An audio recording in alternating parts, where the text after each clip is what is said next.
Hello बच्चों, एक बार फिर से आपका स्वागत है आपके अपने YouTube channel UP board PCM में। आज हम सॉल्व करेंगे कक्षा 10वीं के विज्ञान का अंशाल्ब प्रश्न पत्र, जिसका कोड है 824 EN।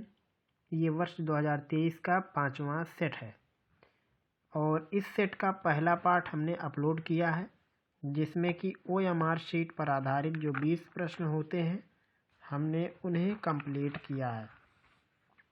यहाँ तक के प्रश्नों को हमने सॉल्व किया है और आज के इस पार्ट में हम सॉल्व करेंगे क्वेश्चन नंबर 20 के आगे का जो दूसरा खंड शुरू होता है, जो कि लिखित होता है। यहाँ पे लिखा भी है वर्णनात्मक प्रश्न। यहाँ के खंड को हम हल करना आपको सिखाएंगे। तो वीडियो बड़ा ना हो जाए, इसको ध्यान में रखते हुए हमने सॉल्यूशन को पहले ही कॉपी पर लिख दिया है। हम आपको समझाते हुए आगे बढ़ेंगे। तो पहला प्रश्न है ये, एक अवतल दर्पण की वक्रता त्रिज्या 40 सेंटीमीटर है। इसके सामने एक वस्तु 15 सेंटीमीटर की दूरी पर रखी है। प्रतिबिंब की स्थिति बताइए और इसका किरण आरेख भी बनाइए। ये 4 नंबर का प्रश्न होता है। तो यहाँ पे है उसका समाधान। सवाल में दिया था कि दर्पण अवतल है, तो अवतल दर्पण की त्रिज्या माइनस में होती है, यानी ऋणात्मक। तो हमने यहाँ लिख दिया वक्रता त्रिज्या, जिसको R से लिखते हैं, उसकी वैल्यू है हो गई ऋण 40 सेंटीमीटर। सवाल में था कि वस्तु दर्पण से 15 सेंटीमीटर की दूरी पर है, तो चाहे वो आपका दर्पण अवतल हो, उत्तल हो या लेंस हो, जो भी मर्जी हो, U की वैल्यू नेगेटिव आपको लेनी है। तो सबसे पहले आपको F निकालना पड़ेगा, जिसका सूत्र होता है R/2, यानी फोकस दूरी वक्रता त्रिज्या की आधी होती है। R की वैल्यू ऋण 40 सेंटीमीटर है, तो फोकस दूरी ऋण 20 सेंटीमीटर हो जाएगी। अब दर्पण का जो फार्मूला होता है 1/F = 1/V + 1/U। यहाँ पे आपको चिन्ह सहित सारी वैल्यू रखनी है। F की वैल्यू ऋण 20 आई है, V की वैल्यू आपको निकालनी है और U की वैल्यू ऋण 15 है। यहाँ से इस पूरे पार्ट को इस साइड पक्षांतर करेंगे तो प्लस में 1/15 हो जाएगा।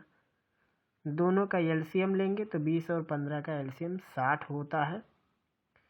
तो 20 वाले में 4 से गुणा होगा, 20 वाले में 3 से गुणा और 15 वाले में 4 से। तो यहाँ पे जब आप 3 से गुणा करोगे ऋण 3 और 1 में 4 से गुणा करोगे 4 आएगा। तो इस प्रकार से सॉल्व करने पर आपको V की वैल्यू 60 सेंटीमीटर मिलेगी। तो यहाँ U का मान ऋण में है, यहाँ V का मान धन में है। इसका मतलब अगर U इधर है तो V इधर होना चाहिए, और साथ में V की वैल्यू अधिक आई है, इसका मतलब जो है वो प्रतिबिंब बड़ा बनना है। जब भी V की वैल्यू बढ़ने लगे तो प्रतिबिंब का साइज बढ़ने लगेगा। तो सवाल में था कि प्रतिबिंब की स्थिति बताइए और साथ में किरण आरेख भी बनाओ। तो यहाँ तक सॉल्व करने के बाद आपको ये फिगर बनाना है। ये वाला एक अवतल दर्पण, इसका यहाँ पे हमने ध्रुव ले लिया, पोल। ये फोकस है और उसके बीच में वस्तु को रखा गया। क्यों रखा गया? क्योंकि फोकस 20 आया था और वस्तु को 15 ही रखना था। तो यहाँ पे कहीं हमने बीच में ले लिया और यहाँ पे कोई AB वस्तु हो गई, समांतर जाएगी यहाँ से किरण, तो वो F से मुड़ जाएगी। और जो एक पॉइंट हमने लिया वक्रता केंद्र से भेजा, तो उसी पॉइंट से उसी दिशा में वापस आती है। तो इन दोनों को आप आगे बढ़ाओगे तो यहाँ पे कहीं मिलेंगे और ये हो जाएगा इनका आभासी प्रतिबिंब। तो सवाल में था कि प्रतिबिंब की स्थिति भी बताओ। तो यहाँ पे आपको जवाब भी लिखना है कि प्रतिबिंब दर्पण के पीछे 60 सेंटीमीटर की दूरी पर आभासी, सीधा और बड़ा बनता है। तो इस प्रकार से सॉल्व हो जाएगा आपका प्रश्न क्रमांक 1। एक बार आप शुरू से देख सकते हैं। ये है शुरू से इसका सॉल्यूशन।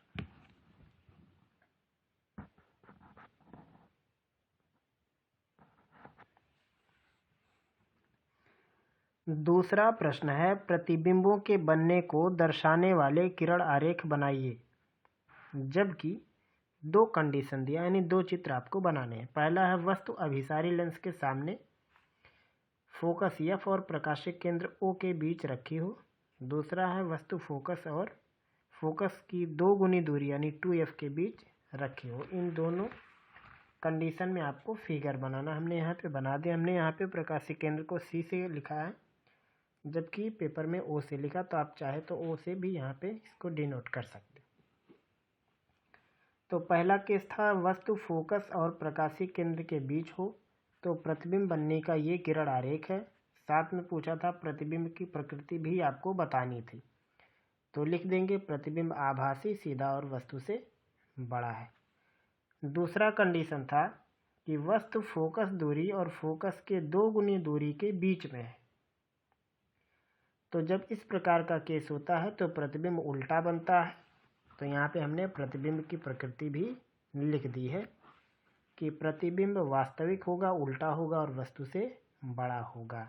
अगर आपको प्रतिबिंब बनाने के नियम, तरीके या सिद्धांत सीखने हैं तो आप हमारा जो लाइट का चैप्टर है कक्षा 10वीं के भौतिक विज्ञान का, शायद वो प्रथम अध्याय है, आप उसको देख सकते हैं। पाठ का नाम है प्रकाश, परावर्तन और अपवर्तन। वहाँ से आप इसको बिल्कुल बारीकी से समझ सकते हैं कि लाइन हमें कहाँ कहाँ से खींचनी है, कितनी लाइनें लगेंगी, A to Z जानकारी आपको मिल जाएगी।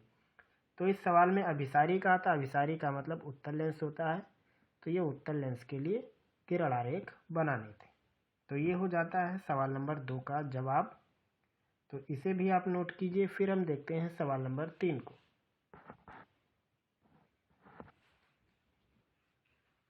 तीसरा सवाल है, नीचे दिए गए परिपथ चित्र में 10 ओम, 40 ओम, 30 ओम, 20 ओम और 60 ओम के 5 प्रतिरोध एक 12 वोल्ट की बैटरी से दिखाए अनुसार जुड़े हैं। यहाँ कुछ चित्र बना हुआ, यहाँ 10 और 40 ओम है और यहाँ पे 30, 20, 60 ओम है। सब आपस में कनेक्ट हैं 12 वोल्ट की बैटरी से। 2 चीज़ यहाँ पे निकाल के बताना है, कुल प्रतिरोध कितना हुआ और कुल धारा इसमें से कितनी निकल के जा रही है, यानी संपूर्ण जो धारा है पूरे परिपथ की, उसकी वैल्यू बतानी है। तो यहाँ पे हमने फिगर बनाया है, थोड़ा बड़ा भी आपको दिखेगा। 10 ओम, 40 ओम, 30, 20, 60 ओम। तो हमने यहाँ पे कुछ पॉइंट मान लिया है ताकि हम आपको इसका सोल्यूशन आसानी से समझा सकें। हमने यहाँ A B के बीच में 10 और 40 को रख दिया, B और C के बीच में 30, 20, 60 को रखा। तो ये जो 10 और 40 हैं ये समांतर क्रम में है, तो इनके तुल्य प्रतिरोध को हमने RAB माना है।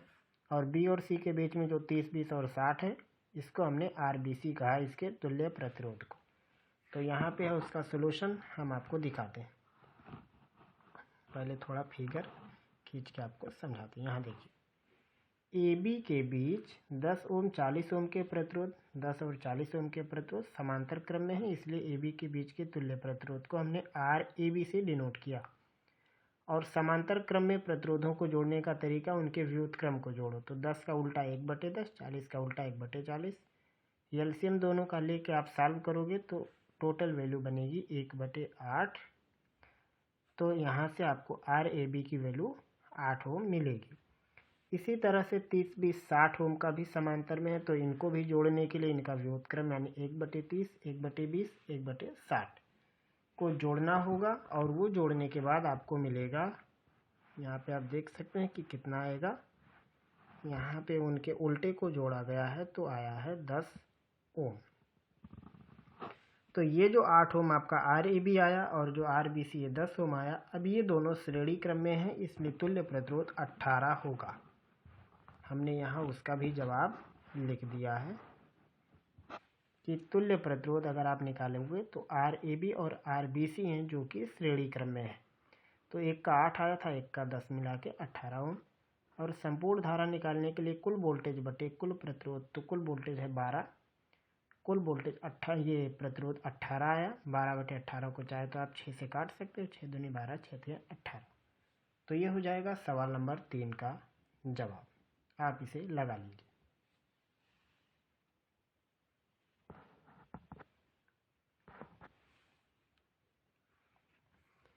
अगला सवाल है चौथा, जो कि विद्युत चुम्बकीय प्रेरण है। तो ये चैप्टर काट दिया गया है, तो इसलिए इसके सवालों को भी नहीं लगाना है। साथ में विद्युत चुम्बकीय प्रेरण पर आधारित जो काम करने वाले उपकरण हैं, एक जनरेटर और एक मोटर, वो भी आपको नहीं पढ़ना है। तो अब चलते हैं अगले खंड पर जो आपके पढ़ना है। पहला है खंड खा में पहला सवाल, जो कि पूरे इसका 5वां सवाल हो जाएगा।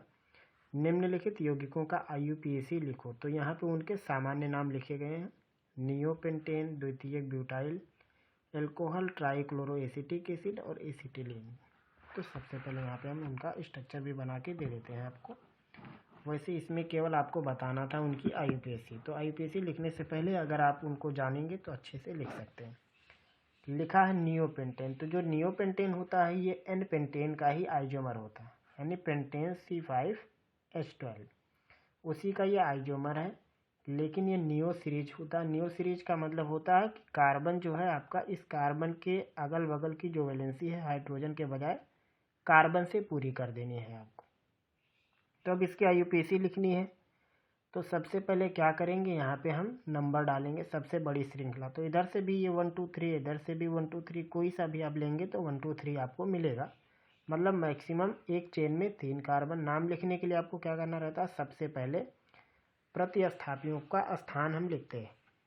तो वो कौन लोग हैं, अगर आप इधर से गिनती मारेंगे या इधर से, तो 2 नंबर पर नीचे आपको मेथिल समूह मिलेगा, इधर भी मेथिल समूह। तो हमने यहाँ पे IUPAC लिखा 2,2 डाई मेथिल, मतलब दूसरे पर एक मेथिल है, एक दूसरे पर है, तो 2,2 डाई मेथिल। पूरे कार्बन का नाम प्रोप, सिंगल बॉन्ड है इसलिए आगे हमने जोड़ा प्रोपेन। तो इसका नाम हो गया नियोपेंटेन का IUPAC 2,2 डाई मेथिल प्रोपेन। दूसरा था द्वितीयक ब्यूटाइल एल्कोहल, मतलब ब्यूटाइल समूह, ये एल्कोहल समूह आपको क्या करना है, दूसरे वाले कार्बन पर जोड़ना। जैसे यहाँ 4 है तो हमने पहला छोड़ के दूसरे पर लगाया, इधर से छोड़ के दूसरे पर, ये आपको करना है। IUPAC लिखते समय सबसे पहले हमें कार्बन चेन का नाम लिखना होगा, क्योंकि इसमें कोई भी प्रतिस्थापी नहीं है। तो 4 कार्बन मतलब ब्यूटेन, दूसरे नंबर पर एल्कोहल समूह लिखा है तो ब्यूटेन 2 आल, या इसको लिख सकते हो ब्यूटेनॉल 2, दोनों सही है। फिर उसके बाद आता है तीसरा, जो कि था ट्राइक्लोरोएसिटिक एसिड। तो ये है उसका स्ट्रक्चर ट्राइक्लोरोएसिटिक एसिड का। और IUPAC लिखोगे तो आप देख सकते हो इस कार्बन पर लगा 1 2 3 क्लोरीन, तो लिख सकते हो 1 1 1 ट्राइक्लोरो एथेनोइक एसिड। एथेनोइक क्यों लिखेंगे, क्योंकि 2 कार्बन मतलब एथ, सिंगल बॉन्ड है एथेन, और इस पे ओइक एसिड, मतलब ये जो है इस पूरे को हम बोलते हैं ओइक एसिड का समूह, यानी एसिड का फंक्शनल ग्रुप। और उसके बाद अगला था एसिटिलीन, जिसका स्ट्रक्चर होता है C2H2 के रूप में लिखा जाता है, उसका यह है स्ट्रक्चर। IUPAC बनेगी 2 कार्बन का नाम F, ट्रिपल बॉन्ड को हम बोलते हैं आइन, यानी ये हो जाएगा एथाइन। तो ये हो जाएगा 5वें का जवाब। अगर आपको IUPAC और भी बेहतर तरीके से सीखना है तो अभी हमने 1 शॉट वीडियो दिया था IUPAC पर, आप वहाँ पे जाकर के देख सकते हो, जो कि आपके बोर्ड लेवल तक के प्रश्नों को उसमें हमने हल करना सिखा दिया है। तो अब देखते हैं हम अगला प्रश्न। अगला सवाल है 6वां, जो कि आवर सारणी पर है, वो भी कट गया है सिलेबस से, तो उसे भी नहीं पढ़ना है। फिर अगला सवाल है क्या होता है जब केवल संतुलित रासायनिक समीकरण देना है। पहला है चूने के पानी में देर तक CO2 गैस प्रवाहित करें। चूने का पानी मतलब CaOH का होल ट्वाइस, उसमें कार्बन डाइऑक्साइड मिलाना है तो क्या बनता है। आप देख सकते हैं जवाब, ये है CaOH का होल ट्वाइस, ये है चूने का पानी, ये है कार्बन डाइऑक्साइड गैस, बनता है कैल्शियम कार्बोनेट, साथ में पानी बाहर आता है। ये जो होता है ये सफ़ेद कलर में अवक्षेप के रूप में रहता है। केवल समीकरण आपको देना है, वो भी संतुलित मतलब बैलेंस, तो ये पहले से ही बैलेंस है, टेंशन नहीं। अगला शुष्क बुझे चूने की अवक्रिया शुष्क क्लोरीन से कराई जाए। शुष्क बुझा चूना मतलब यही जो होता है, इसकी अवक्रिया करा देनी है क्लोरीन से। तो यहाँ पे हमने रिएक्शन दिखा दिया है। CaOH का होल ट्वाइस प्लस Cl2 उत्पाद होगा CaOCl2 प्लस H2O। इस अवक्रिया को चाहो तो एक बार और आगे करके लिख सकते हो, लेकिन ज़रूरत नहीं है। ये एक बार आपस में खुद भी रिएक्शन करते हैं तो एक नया उत्पाद बनता है, तो चाहे तो आप उसे लिखो या फिर आप इसे छोड़ दो। आप बैलेंस करना देखोगे, एक कैल्शियम यहाँ भी एक कैल्शियम, ऑक्सीजन 2, इस साइड भी 1 और 1 2, क्लोरीन डबल, यहाँ भी क्लोरीन डबल, तो आप देखोगे कि ये भी पहले से बैलेंस है। फिर अगला सवाल है जिप्सम को गर्म किया जाए तब क्या होता है। ये अगला है CaSO4 इंटू 2H2, इसे हम बोलते हैं जिप्सम, या फिर बोल सकते हैं कैल्शियम सल्फेट डाईहाइड्रेट, मतलब जल के 2 अणु हैं इसमें। तो जब इसको आप गर्म करोगे, चाहे तो यहाँ पे आप डेल्टा का निशान बना सकते हो, जब इसको हम गर्म करेंगे तो यहाँ पे उत्पाद में आता है प्लास्टर ऑफ पेरिस। ये जो CaSO4 इंटू 1/2H2 है, इसे हम बोलते हैं प्लास्टर ऑफ पेरिस, और इसको पढ़ते हैं कैल्शियम सल्फेट हेमीहाइड्रेट, यानी जल का आधा अणु, और साथ में 3/2 मोल पानी बनता है H2O। तो ये बैलेंस करके हमने लिख दिया कि 3/2 यहाँ आएगा। अगला है सोडियम धातु की जल से अभिक्रिया कराई जाती है तब, तो वो रिएक्शन आप देख सकते हैं, यह है सोडियम Na, इसकी अभिक्रिया करानी है H2O से, उत्पाद बनेगा NaOH सोडियम हाइड्रोक्साइड जो कि एक क्षार है, और H2 यानी हाइड्रोजन गैस बाहर निकलेगा। बैलेंस करने के लिए आपको H2O में 2 से गुणा करना पड़ेगा, Na में 2 से, और NaOH में 2 से गुणा करना पड़ेगा। तो इस प्रकार से सॉल्व हो जाएगा आपका प्रश्न क्रमांक 7। तो उम्मीद है कि आपको बताई गई आज की बात समझ में आ गई होगी। अगर आपका कोई भी टॉपिक है जो आपको समझ में नहीं आता है तो आप हमें एक बार संपर्क करके हमसे पूछ सकते हैं। फिर मिलेंगे हम लोग जल्द ही अगले पार्ट में अगले टॉपिक के साथ।